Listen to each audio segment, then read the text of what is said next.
o silenciamiento. El verdadero papel de las pastillas, un espacio donde analizaremos la ciencia detrás de nuestra mente. Nuestro tema de hoy es las pastillas para regular emociones. ¿Realmente regulan o solo silencian procesos no resueltos? En las últimas 2 décadas, el uso de ansiolíticos y antidepresivos ha aumentado hasta un 35% en algunos países, pero junto con ese aumento ha crecido una pregunta: ¿estos medicamentos modifican la regulación emocional o simplemente reducen temporalmente los síntomas?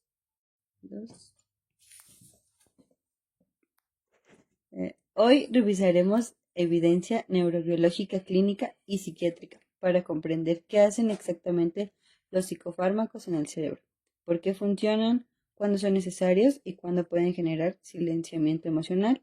Y lo haremos con la psicóloga Rosa Isela Venegas.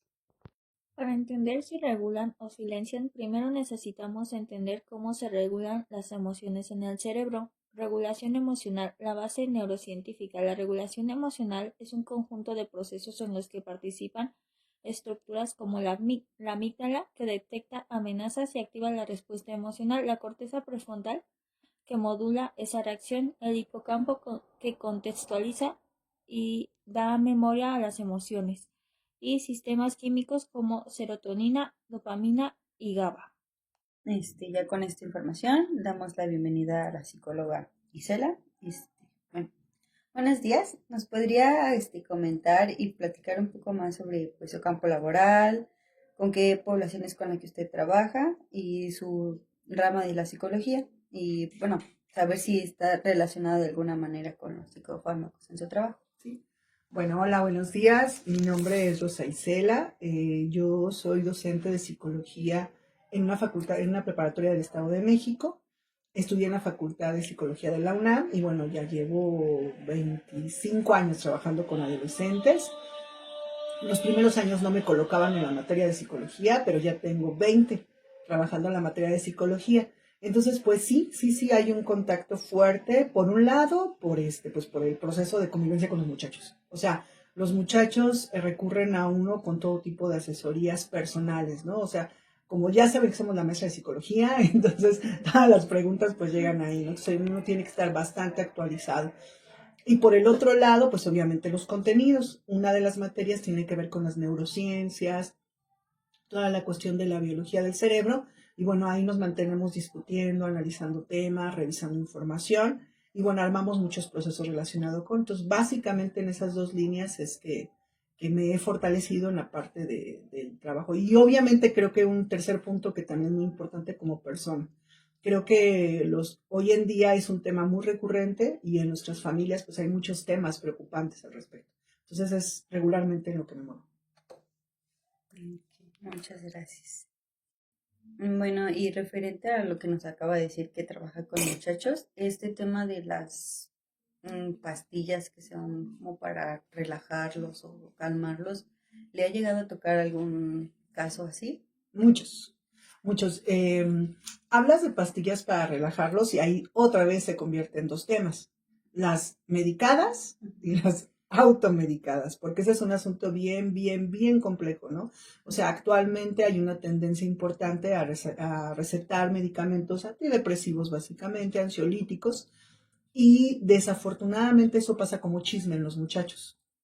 Entonces su mamá se los toma, sus amigos se los toman, los amigos se los venden de contrabando y entonces hay una doble vía de suministro, ¿no? La vía de las recetas que te da un médico con un diagnóstico y la vía de me dijeron que le dijeron, ¿no? Entonces creo que en ese sentido sí es muy importante y creo que no me he dado cuenta cuánto hasta ahorita que dividí la información, porque creo que este proceso de cómo las estamos pensando también está siendo muy complicado. O sea, si hay muchos chicos que se autorrecetan, y bueno, ¿por qué no decirlo explícitamente? También lo incluyen en su cóctel de drogas, ¿no? Porque también es cierto, hay muchos chicos que consumen drogas con toda la conciencia, cuando digo la conciencia lo saben hacia dónde van, y aumentan este tipo de sustancias que modifica obviamente pues todos sus procesos vinculados con las emociones, que está generando ahí un doble asunto, ¿no? Pero hay otro tema.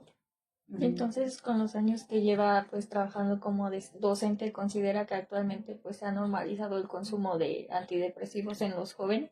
Sí, sí, lamentablemente sí, desde una visión pragmática. Y cuando digo pragmática, es porque sí parten de la idea de que estás triste, pues tómate un antidepresivo, ¿no?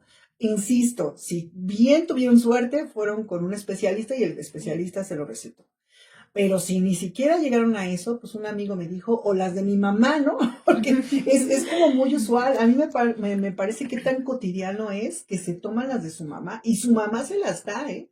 O sea, y bueno, no sé qué tan estemos en el mismo ambiente, pero es muy, muy, muy común, ¿eh? Muy común. Yo me atrevería a decir con los chicos que conozco, con la población que conozco, que tal vez la mitad de los chicos.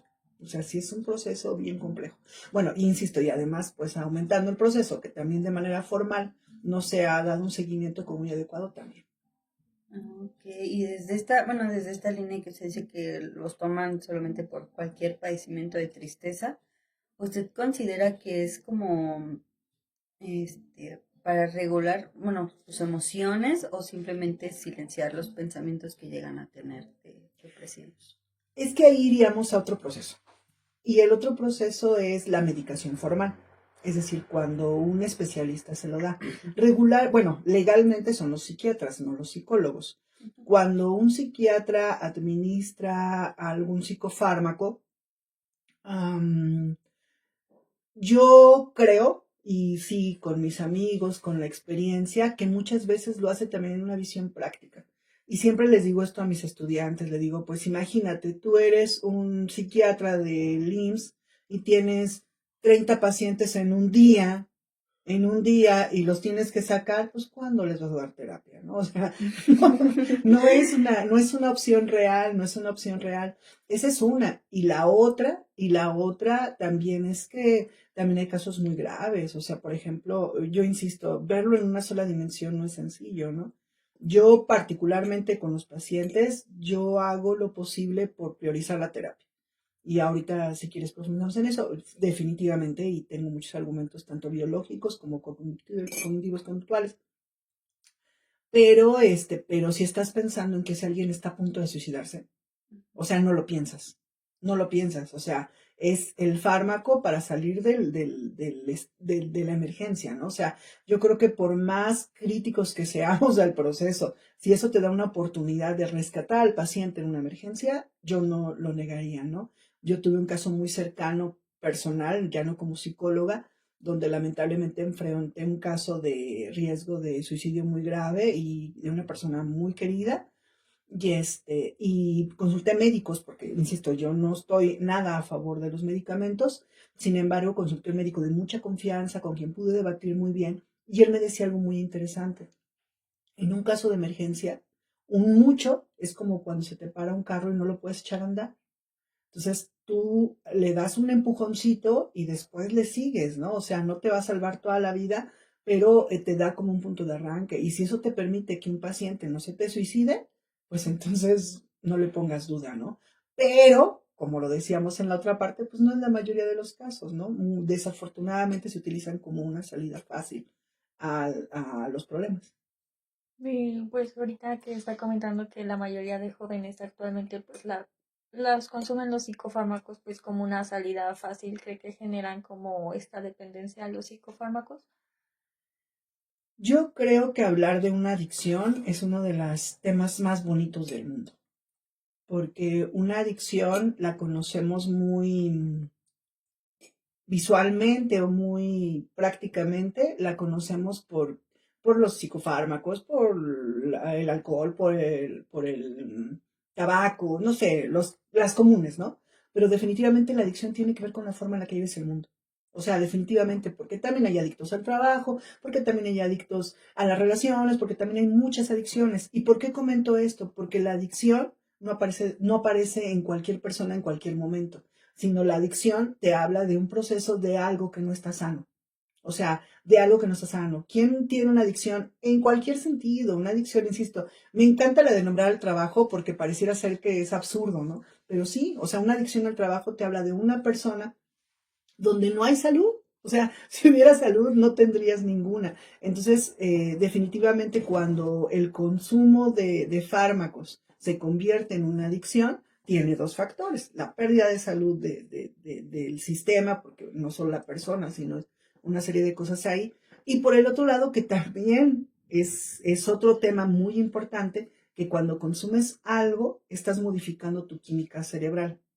Y de repente es la forma fácil de modificar tu química cerebral. Y entonces, pues, ¿para qué me esfuerzo, no? O sea, ¿para qué le muevo si ya está aquí esto, no? Y entonces se va complicando, se hace una bola de nieve. Desde mi punto de vista, si tú a la primera de cambio te tomas un psicofármaco, pues lo único que estás haciendo, desde mi punto de vista, es complicando el asunto. Okay. Bueno, desde este punto de vista que dice, entonces considera que los psicofármacos como que silencian más los procesos que no están resueltos.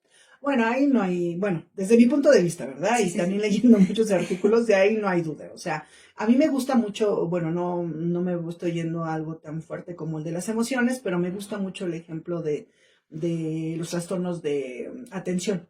Me gusta mucho el ejemplo porque ahí sí lo he estudiado muy directamente. Y los procesos atentivos, cuando los modificas con psicofármacos, o sea, hay muchas evidencias que lo que haces es justo eso, ¿no? O sea, estás haciendo el proceso de una manera externa. Y lo que estás haciendo, en el caso de un niño, a mí me parece sumamente agresivo en el caso de un niño, porque un niño está desarrollando la atención de manera natural. Y si aún no lo ha logrado, por la razón que sea, pues lo que hay que hacer es cosas para que aprenda a regular la atención. Pero si tú en lugar de hacer eso le das el psicofármaco, pues el niño pierde toda oportunidad de desarrollar sus procesos atentivos. Insisto, pero una persona que atiende a tantas personas al mismo tiempo, pues ¿qué no se hace, no? Ahí está. Ya el niño se queda quieto, se queda sentado y deja de desarrollarse integralmente, ¿no? Y yo creo que con los problemas emocionales pasa lo mismo. O sea, tú tienes una ansiedad, una depresión, o sea, no es por azar, ¿no? O sea, no es porque te toca decir, te toca depresión, pues no, o sea, es resultado de un proceso. Y si tú con un fármaco tapas, pues obviamente la persona deja de voltear a ver el proceso. Y entonces el proceso sigue ahí, lo único que pasa es que no está. Insisto, en casos muy necesarios, en casos de pérdida de la salud, en casos, pues no hay de otra, ¿no? Pues hay que salvar a la persona. Pero a la primera de cambio, a mí me parece pues una forma pragmática. Y cuando digo pragmática, lo resuelves, pero sin mayor conciencia, ¿no? O sea, sin voltear a ver qué está pasando en realidad. Sin una profundización más. Pues creo que eso involucra también mucho las creencias sociales que tienen pues la familia, la sociedad y tan solo en los adolescentes pues creo que ahorita se ha visto mucho de es que tiene depresión porque no se baña, porque no está acostado, pues llévalo al psiquiatra y ya, ¿no? Y creo que es como esa creencia que como usted dice de pues salir rápido, ¿no? Creo que lo que dices es muy importante y hay que generar esta conciencia tanto en los jóvenes en general, sobre todo en los jóvenes psicólogos en formación, porque cuando digo la palabra pragmático, pues estoy pensando en que lamentablemente es una salida fácil, ¿no? Pero una salida fácil que no te lleva a ningún lado. Y como dicen ustedes, el asunto del Internet hace que todo el mundo ya se siente con un diagnóstico, ¿no? O sea, ya llegan a la consulta y te dicen, soy ansioso depresivo y tengo déficit de atención de tal nivel. ¿Y tú de dónde? Lo vi en TikTok, ¿no? Y entonces es un problema bien grave porque entonces la gente se diagnostica y a veces hasta se autorreceta. Y es muy delicado porque no nos permite ver el fenómeno como un fenómeno integral, ¿no? Sino nos deja solamente al nivel de, es como, no sé, se me ocurre al carro, ¿no? Se le está tirando el líquido de frenos, ¿no? Bueno, entonces ponle un parchecito y que no se le tire, ¿no? Pues, ¿cómo, no? O sea, pues, entonces, obviamente te metes en un lío muchísimo más grande. Y creo que aquí tiene que ver mucho que ver con la cuestión social, ¿no? Ahorita hay mucha bibliografía que habla de que estamos siendo educados para resolver en lo inmediato, ¿no? O sea, quiero dinero, lo agarro, ¿no? Quiero pareja, la agarro, no importa que después la tire, ¿no? O sea, si no es una resolución inmediata, sin llegar a lo profundo. Y entonces, cuando no lo haces, pues te conviertes eso en una función pragmática que te va haciendo problemas más graves, ¿no? Hay datos, me imagino, y les invito a que lo chequen, estadísticos muy interesantes sobre Estados Unidos. El porcentaje de personas que está atrapada en los psicofármacos es increíble, ¿no? ¿Y cómo lo explicas? Me refiero en el mundo pragmático, cuando son personas que económicamente tienen la vida solucionada, pero no más la salud, ¿no? Entonces te metes en un dilema bien interesante, porque caemos en el mundo de consumo, ¿no? Consumo, uso, desecho, consumo, uso, desecho, incluso mi cuerpo, incluso las personas, incluso la salud, ¿no? Y me duele la cabeza y me echo una pastilla y no me pregunto por qué me duele, ¿no? Me duele la panza, me tomo una pastilla y no me pregunto por qué me duele. Con el psicofármaco pasa algo muy similar, ¿no? No, es como un vivir día a día así, ¿no? Sí, Fármaco, pasa una situación y otra vez. sí, sí, sí, sí. Y realmente la persona no creció, ¿no? La persona no se desarrolló. ¿No? Y de este lado de, bueno, terapia y fármaco, ¿usted cómo lo ha vivido desde su... Insisto, yo por la forma en la que me muevo, pues regularmente a los chicos les receto, les recomiendo que cuando es emergencia, definitivamente sí, el fármaco, cuando es una emergencia, alguien se te está muriendo. Un problema muy fuerte que está pasando ahorita es que está afectando la salud. O sea, tenemos cuestiones de todo tipo de problemas de salud, anorexias, bulimias, un montón de problemas de salud vinculados con tus. Cuando tienes un problema de ese tipo y ya tienes una persona tirada de salud, pues ya ni modo, ¿no? O sea, le entras con el fármaco, lo empiezas a levantar, primero le levantas el cuerpo, ¿no? O sea, que no se esté deshidratado, que no le falte hierro, o sea, estas cosas, o sea, eso, pensarnos integralmente, ¿no? Que no le falte hierro, que no le falten proteínas, que te está pasando, revivir los riñones, porque también muchos dan en la torre en eso. Entonces, pues ahí, pues el psicofármaco, ¿no? En lo que inyectas algo al cuerpo para que viva, ¿no? Hacer ejercicio, etcétera. Pero ya que más o menos recobraste la salud, o sea que ya tienes un cuerpo relativamente sano, porque pues nuestra mente no es diferente, entonces empezar con un proceso integral, ya que tienes a la persona relativamente estable, ¿no? Que no corre en riesgo su salud, pues biológico es todo, ¿no? Pero pues sí, su cuerpo, ¿no? Que no corre su cuerpo, entonces entrarle a terapia. Pero creo que de la mano son importantes, pero sí estar apostando a la disminución y minimización del fármaco. Si el trastorno aún inicia, no, definitivamente no te metas ahí, desde mi punto de vista, ¿no? Si el trastorno inicia, si el asunto es leve, lleva a tu amigo, yo siempre se los digo, llévatelo a bailar, llévatelo a caminar la montaña, hagan planes, o sea, todas esas cosas que generan los neurotransmisores que te permiten reactivarte, ¿no? Sobre todo el ejercicio, la alimentación, o sea, que está súper claro. Yo no entiendo cómo como especialistas nos cuesta trabajo ver la salud como un proceso integral. O sea, y digo, no entendemos que si me tuerzo el pie, pues claro que va a cambiar mi estado de ánimo, ¿no? Ahora, si me dejó el novio, pues claro que también va a cambiar, ¿no? Pero entonces, ¿cómo genero herramientas para ir haciendo una nueva forma de organización en el mundo? Definitivamente a la par. Pero otra vez, si algo empieza, no, yo no me metería en fármacos por nada del mundo.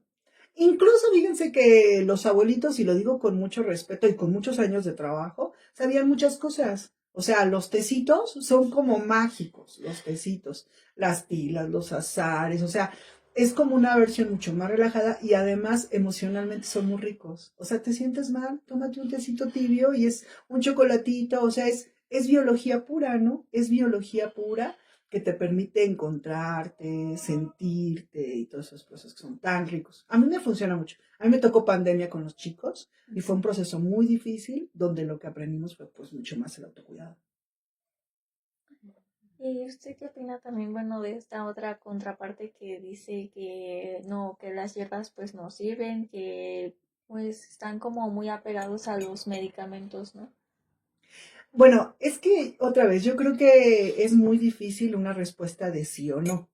Obviamente, si me están diciendo sustituye un té de tila, sustituye un antidepresivo por un té de tila, pues obviamente, pues no hay una evidencia científica que lo haga, ¿no? O sea, no estoy pensando en que un té de tila sustituya un fármaco. O sea, no creo que sea como tan directo, ¿no? Sin embargo, yo creo que, y esto hay mucha evidencia en neurociencias, o sea, cuando tú tomas algo que te hace sentir bien, toda tu química cerebral cambia. O sea, independientemente de que tenga o no tenga los elementos que te permitan generar neurotransmisores, los precursores, o sea, el asunto, regularmente muchos de los alimentos o que dicen que nos hacen bien lo que tienen son precursores. es decir, las moléculas biológicas con las que nuestro cerebro después genera los neurotransmisores. Entonces, por ejemplo, te recetan cosas como la alegría, que bueno, tiene muchos precursores vinculados con la generación de serotonina, por ejemplo, ¿no? Entonces, ponle que no sea estadísticamente comprobable, pero ¿a quién le cae mal alimentarse bien? Yo no me refiero a sustituir de tajo los fármacos pero otra vez, ¿a quién le cae mal alimentarse bien? Entonces, si tú tienes una alimentación saludable, a tu cuerpo le facilita los procesos de producción de neurotransmisores. Y eso está sumamente comprobado, ¿no? Por ejemplo, si tú haces ejercicio, obviamente generas los químicos que te permiten al mismo tiempo generar otros químicos que al mismo tiempo te permiten regular tu sistema neurológico. Entonces, yo sí creo. Y por ejemplo, esta parte, insisto, los tecitos de tila, por un lado, y estoy diciendo tila por decir cualquiera, ¿no? O sea, hay 20,000 en la farmacia, ¿no? Por un lado, te tomas algo grato, algo tibio, te hidratas. Un tecito simbólicamente también mucho es un apapacho. O sea, cuando tú le das un chocolate, entonces eso genera serotonina automáticamente, aunque no sea, aunque no sean precursores, aunque no sean, porque algunos de los químicos que te dan, lo que hacen también es que son los elementos que inhiben ciertos elementos, aunque no sean directamente el químico, pero sí generan cierta reacción en tu cuerpo. Es algo tan, o sea, a veces los neuros son como demasiado positivistas y creen que entonces variable 1, entonces variable 2 y entonces pues actualmente el pensamiento crítico y la nueva forma de hacer ciencia ha demostrado que hay muchas formas de levantar el sistema inmunológico y el sistema endocrino, o sea, hay muchas formas. Está comprobado, por ejemplo, la calidad de un abrazo, ¿no? Y todo lo que genera. Entonces, creo que ya tiene tiempo que el tiempo positivista de los neurotransmisores está rebasado, ¿no? Actualmente hay muchísimas investigaciones que hablan de que sí, los fármacos generan transformaciones químicas en los neurotransmisores, pero definitivamente hay muchas otras formas, muchas, ¿no? Muchas. El chocolate está demostrado con la atención, pues somos seres biológicos, ¿no? Y lo que comemos nos hace. Entonces no creo que sea un sustituto, pero creo que es maravilloso. Yo si tuviera alguien muy querido y estoy saliéndome del papel del psicólogo con la información, con la formación del psicólogo, no renunciaría a darle un té caliente y no renunciaría a llevarle un chocolate, darle un abrazo y invitarlo a bailar. No, definitivamente no lo haría, ¿no? O sea, creo que es algo fundamental y que nos lleva al desarrollo integral, ¿no? Cuidarnos, autocuidarnos. Okay.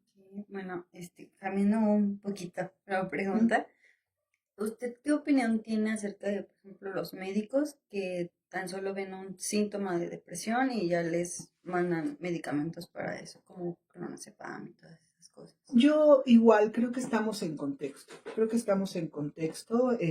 Yo atiendo, para hacer contexto, a 60 estudiantes cada 45 minutos. Sí.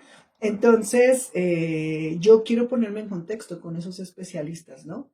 Y si tienes tanta gente que además, en cuanto a la gente le dices, vas a ver al psicólogo o al psiquiatra, la gente ya se imagina contando todos sus traumas, ¿no? Entonces yo sí me imagino que llegue la gente, que yo tenga 15 minutos para atenderlo y que llegue la gente queriéndome contar toda su vida, ¿no? O sea, pues la verdad es que después de 20 años, o sea, yo sí diría, a ver, tómase clonazepam. O sea, bueno, no, yo creo que yo no lo haría, ¿no? Porque yo tengo 60 estudiantes y no hago algo como eso, ¿no? Me hago mañas. Yo creo que también tiene que ver un humano, pero sí los comprendo. O sea, no lo haría, pero sí los comprendo. O sea, creo que es supervivencia, ¿no? O sea, insisto, ¿cómo le harías tú? Entonces, creo que sí hay formas y sí puedes inventarlas y sí, sobre todo, pues cuando amas la vida y amas a tu gente, pues buscas maneras de hacer cosas, ¿no? Pero yo sí creo que es una función pragmática, ¿no? Y también personas, en todas las profesiones, hay personas como que se vuelven zombies, ¿no? Y de repente quieren dejarse de preocupar o les dolió preocuparse y creen que lo saben todo y empiezan entonces a creer que ya saben cómo manejar el mundo, ¿no?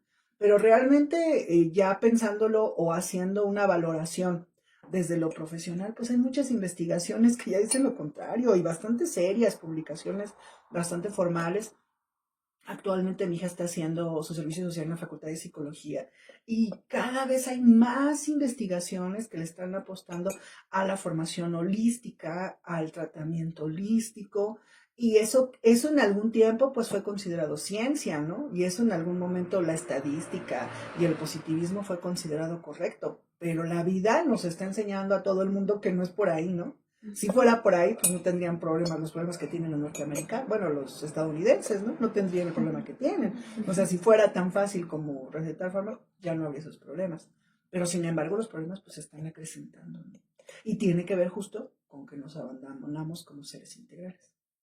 Justo abordando que nada más es como una tapadera para lo que ya tenían de... Para justificar mi chamba. y además otra, déjame te lo comento también como mamá, porque a mí bueno, yo es una estrategia que uso, porque cuando no podemos verlo como especialista, pues verlo como persona. Y yo me acuerdo mucho como mamá, cuando mi hija era bebé, y yo estaba desesperada porque tenía gripa. Pagué un médico muy caro, porque mi niña tenía mucha fiebre y estaba llorando, mi niña tenía 1 año y medio. Y lo llevé a un médico muy caro. Dije, no, pues la famosa, ¿no? No me importa, yo vendo lo que sea, que lleno. Y ahí voy a un médico carísimo, carísimo. Y me dio un montón de medicamentos. No, pues mi hija a los 10 minutos ya estaba corriendo y como si nada. Pero a mí me pareció bastante sospechoso. Dije, o sea, sí es bueno el médico, pero ¿qué pasó? Me fui a revisar las recetas, que eran carísimas y todo el show carísimo. Y las recetas lo que me hizo fue dopármela. Fue eso lo que hizo. O sea, le puso antihistamínicos, le puso analgésicos, o sea, lo que la niña estaba era bien dopada. O sea, y era una gripa. Entonces, si yo me hubiera quedado con esa visión, diría, ¡ay, qué buen médico! No, miren, a los 10 minutos mi hija ya estaba bien. Afortunadamente apareció otro médico con la luz y que me dijo, bueno, sí, ¿y a dónde se le fue todo eso, no? Y entonces, pues la niña, toda enferma, contagiada por los virus, andaba moviéndose como si nada porque no sentía los síntomas. Entonces, ¿qué estaba haciendo? Perdiendo la salud verdadera. Porque entonces ya no sentía, o sea, la irritación de las narices tiene una razón, el que te duele la cabeza tiene una razón, la fiebre tiene una razón. Y si te quitan todos los síntomas, entonces tú andas jugando y andas lastimando tu cuerpo. Es como si tú te has lastimado un pie. ¿Para qué te lastimas? Pues para cuidarte, ¿no? Para que te pongan algo, para que te cuides. Pero te pones un analgésico y le sigues, ¿qué pasa? Te lo lastimas más. Y entonces, pues sí, hay muchas personas con poca ética que te meten una sobredosis de algo y dices, ay, mira, ya me lo saco adelante. Y entonces, pues otra vez, las cuestiones éticas y de consumo que están detrás de todos estos tipos de tratamientos, ¿no? Ojo, vuelvo a insistir, sin desdeñar a aquellos que te salvan la vida, porque sí sé de casos que les han salvado la vida, ¿no? Sí, pero esos ya serían más como con un tratamiento Integral, especial, ¿no? integral. Sí, lo sacas del apuro, se te está matando, pues entonces no lo dudes. No lo Última dudes, opción. lo que te den, tómatelo, ¿no? O sea, porque sí, conozco casos en un estado de crisis donde la gente ya no escucha, donde la gente ya no ve, donde la gente ya no come. Entonces, pues ya, le pones una inyección y a ver, reacciona y vamos a empezar a ver qué hacemos, ¿no? Pero O sea, es como de última opción, ¿no? sí. Sí, Bueno, sí. desde mi punto de vista y desde mi experiencia, sí. Sí, o sea, ya cuando, porque lamentablemente yo no sé si fue por la pandemia, pero yo tengo muchos casos graves, graves. O sea, yo digo ya en mis grupos que les comento que son de 60, yo sí llego a tener unos 4. Pero así, o sea, gente que ya han rescatado de lo más complicado. Sí, lamentablemente por la pandemia sí, y además yo sí creo que esta es la otra parte, también la famosa generación de cristal también tiene como pocas herramientas para adaptarse y sí. Creo que estamos saliendo, y me refiero por el número de estadísticas, pero sí hubo un momento donde sí fue muy grave. Entonces, pues en esos casos sí. A ver, aguántate, tómate, ya. Cuando estés más o menos, 1 mesecito, 2 mesecitos, arrancamos con un proceso integral. Viéndonos, bueno, por esta parte de la pandemia que nos dijo, ¿usted cree que varios niños o adolescentes que fueron medicados por depresión por el encierro, cree que solamente fue igual una tapadera para el momento? Ay, es que ahí sí está bien grandote el asunto. Lo que pasa es que mucha gente discute sobre el papel de la escuela en la formación. No, la escuela ya no nos está enseñando, puede ser, pero una cosa que es muy cierta es que la escuela es una válvula de escape de la familia. Entonces, cuando a los chicos los encerraste en la familia, los metiste en una olla express. Entonces fue muy, muy, muy, muy grave. O sea, por ejemplo, chicas que tenían violencia. O sea, y eran muchos casos. O sea, eso es increíble. Entonces, de alguna manera iban a la escuela y pues ya. O sea, no era eso, válvula de escape, ¿no? El niño síntoma que llega y hace su relajo, casi siempre hay algo en casa. Entonces, cuando pasó ese proceso y te quedabas encerrado, pues no había válvula de escape. Entonces, pues eso fue los fármacos. Pasando la pandemia, nosotros tuvimos, insisto, yo después de 20 años, en ese entonces, ahorita ya 25, esos 20 años, no recuerdo que en la escuela hubiera habido ¿cómo decirlo? Un episodio drástico de ansiedad. En 20 años, en la prepa, yo no había visto un caso drástico. Sí, gente ansiosa, pero no un episodio. En los episodios, no sé si ustedes los han visto, los episodios, o sea, pierden la conciencia y es un show. Entonces, regresando antes de la pandemia no habíamos tenido uno. Nunca, nunca, nunca. O a lo mejor alguno que yo no vi, ¿no? Pero, o sea, no era por nadie Uno conocido. decía, ¿no? No se decía. Pero es que otra vez, después de la pandemia, tenemos el grupo de maestros y ya era así, llamen a la ambulancia, otro caso de ansiedad. O sea, de que no teníamos uno, empezamos a tener, pues no sé, por lo menos uno a la semana. Entonces, por eso digo que sí fue gran. Y la otra, por un lado, el efecto ya express, ¿no? Y por el otro lado, que una cosa que también es cierto es que la edad donde les tocó, creo que a ustedes también, no es más o menos esa generación, es una edad donde aprendes a tolerar al otro. O sea, esto de la secundaria, el bullying, o sea, a nadie nos gusta. Bueno, yo no recuerdo a alguien que diga qué feliz fui a la secundaria. A lo mejor sí los hay, ¿no? Pero regularmente todos así como que, bueno, es que a ustedes no les tocó, pero la secundaria suele ser muy agresiva. Pero ese proceso de agresión hace que tú aprendas o sea, no lo estoy justificando, lo estoy describiendo. Entonces, ese proceso de agresión, tú ya sabes que eso va a pasar. Entonces, generas herramientas con llanto y lo que tú quieras, pero generas herramientas. Aprendes a defenderte, digamos de alguna manera. Otra cosa que también aprendes es a convivir con cuerpos. O sea, en la pandemia tú no tenías un cuerpo cerca y fueron 2 años. Y esa etapa de la secundaria, tú aprendes eso cuando vas en el deporte, es cuando te sientan, acuérdate cuando te sentaban al lado de alguien, qué estresante era. Lo aprendes. Y entonces a ellos se los quitan de la noche a la mañana y de que estaban aislados, los meten en un salón con 60 chamacos. Nosotros tuvimos muchos pleitos, muchos.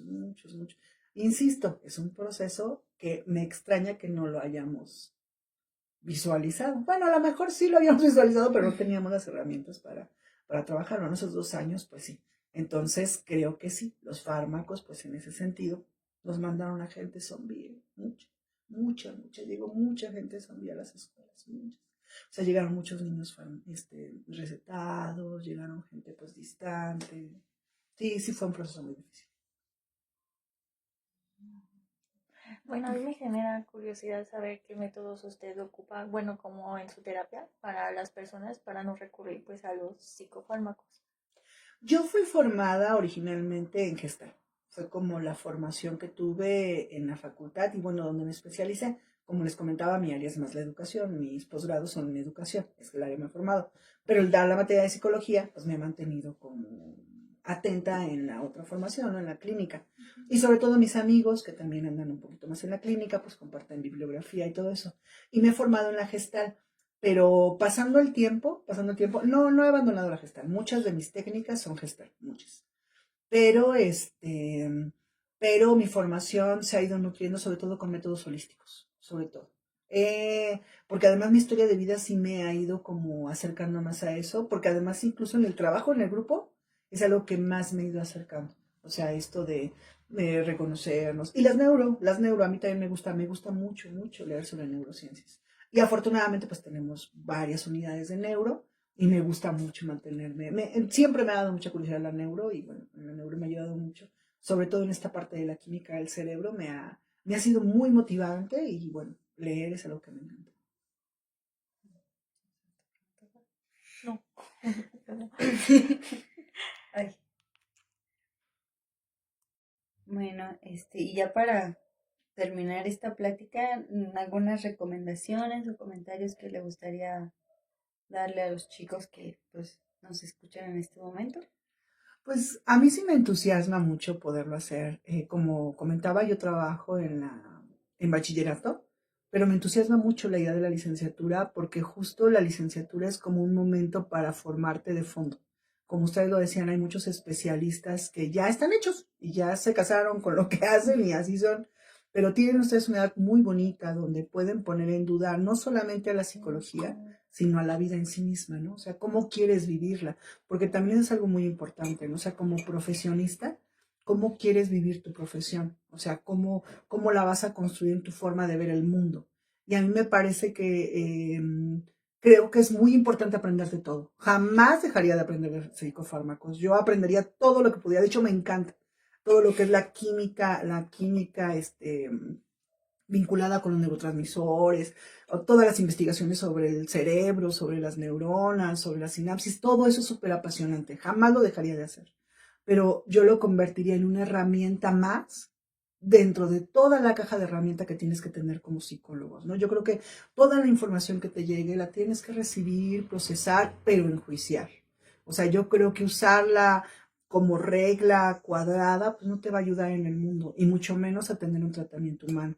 Entonces, pues sí, a mí lo que me gustaría compartir y que creo que pudiera ser algo muy valioso es esta importancia de vernos nosotros como personas, porque lo decía con mis compañeros profesionistas que caen en eso, porque lo digo con sensibilidad, pero también en la gente que queremos, ¿no? O sea, ¿qué tanto nos gustaría que nuestros hijos cayeran en esas manos, ¿no? Por ejemplo, ¿no? Sí. O ahorita más sentido nuestros padres, o sea, que nuestros padres cayeran en esas manos, pues sería doloroso, ¿no? Y creo que la necesidad de crear una psicología integral que observe todo, que seleccione con pensamiento crítico y que actúe con ética, pues es una construcción que a todos nos toca. Gracias. Gracias. Muchas gracias.